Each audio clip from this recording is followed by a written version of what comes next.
Iron Lung is directed by YouTuber Markiplier, or other know his full name is Mark Fishback. He's also the main actor in this movie, along with Carolyn Kaplan, who plays Ava, and Troy Baker, who plays David, which are two characters in the movie that are mostly heard and not seen. There are a few scenes where you do see them, kind of. Well, you see Ava. Troy Baker, you only see a silhouette. Anyways, in the near future, all known stars and planets disappear in what is known as the Quiet Rapture. Only remnants of humanity are left in search of the cause on a desolate moon with a blood ocean. A convict is sent below, welded into a submarine called the Iron Lung, in search of resources and answers. So, Iron Lung is directed by Markiplier or Mark Fishback. He's a YouTuber, does a lot of play alongs. I actually have never really seen any of his videos. I have seen interviews with him in small segments here and there. So don't really have too much of an opinion on his YouTube channel. I did look up some of the videos after watching this movie, and he seems to be an all right YouTuber. I mean, he has 38 million subs, which just mind-boggling. There are some other characters throughout the film. Most of them are backgrounds or flashbacks, and they're very small. And a lot of the outside of Markiplier being Simon, most the other actors are either in the movie very shortly or flashbacks or mostly audio dialogue through a microphone. Iron Lung is based on the 2022 submarine simulation horror game developed and published by David Zemansky. In the movie follows the convict Simon as he is tasked to search a few areas of the bottom of this blood ocean. He gets welded into the submarine known as the Iron Lung. It's a very claustrophobic movie, a movie very focused in one place. There's other places that show up in flashbacks, but the movie is 99% inside of this submarine. So if you want to know what it's like to be in a small environment for a prolonged period of time, Iron Lung is going to be for you. It is a very immersive experience. I really like the music in the movie as the tone changes. And overall, since this movie is based on a video game, it's actually a pretty good adaptation from what I can tell. I did look up the video game after the fact, watch a few kind of lore videos, watch a little bit of the gameplay, which from the movie, you can get what the gameplay is like as the movie unfolds in the way a game would. You find that there's this little hidden compartments throughout the submarine that Simon finds through various means, whether it's seeing a creature or a person that's not there, and that's directing him to some part of the interior where he's able to open it up, finds a note.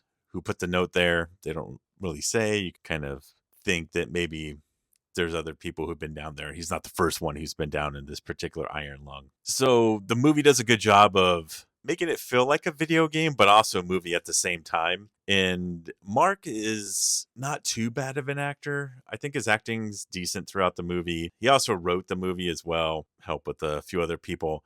But he does tend to have like a lot of quiet scenes, a lot of mumbling in a few spots, whereas he's looking at the map to figure out where he's supposed to go and what he's supposed to research. The interesting thing about this vessel is that it does have a front window, but it has a cover that comes down and is down for most of the movie. And the only way he can really see what is going on is using a camera. And not a normal camera, it's an X-ray camera. And so the images that come through are black and white.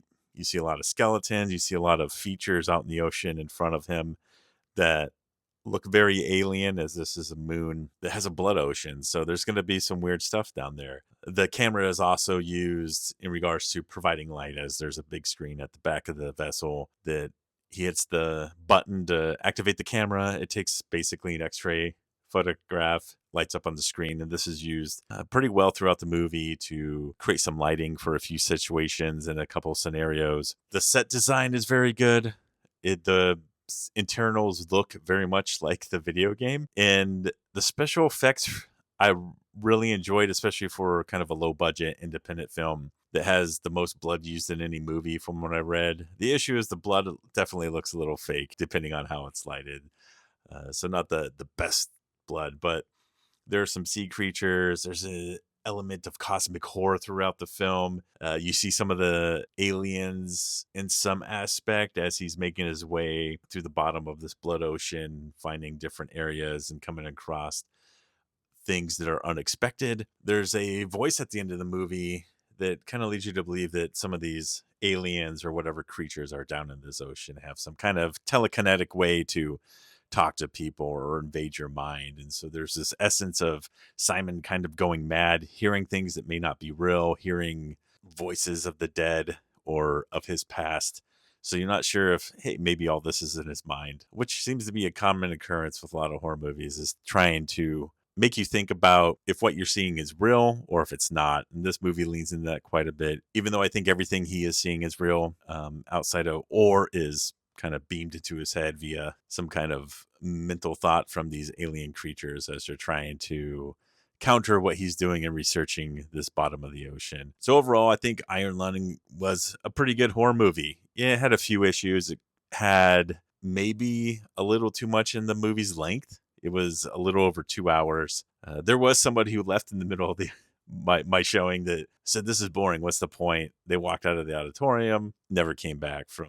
I asked my kid who watched it with me, and he said that he never saw the person come back either, which is interesting. It's not going to be for everyone. It definitely is a bit of a slow burn, very much built on kind of silent tension and a buildup of music. And I guess one film that it reminded me of was the late 90s movie Cube. Kind of had this similar vibe in regards to the set design and kind of the unknown of what the movie was going to be about, which I always appreciate. I don't like going into a movie and knowing I can pinpoint everything that's going to happen, whereas this movie just kind of leaves you there to be in the moment, experience what Simon's experienced being in this confined environment, and what it would feel like to be stuck at the bottom of this blood ocean as weird things are occurring outside. But highly recommend it to anyone who is into some decent cosmic horror, a self-produced movie that is pretty well made and has some decent creature effects, some decent visual effects, and for the most part, well directed and well acted. So I'd give Iron Lung 3 stars.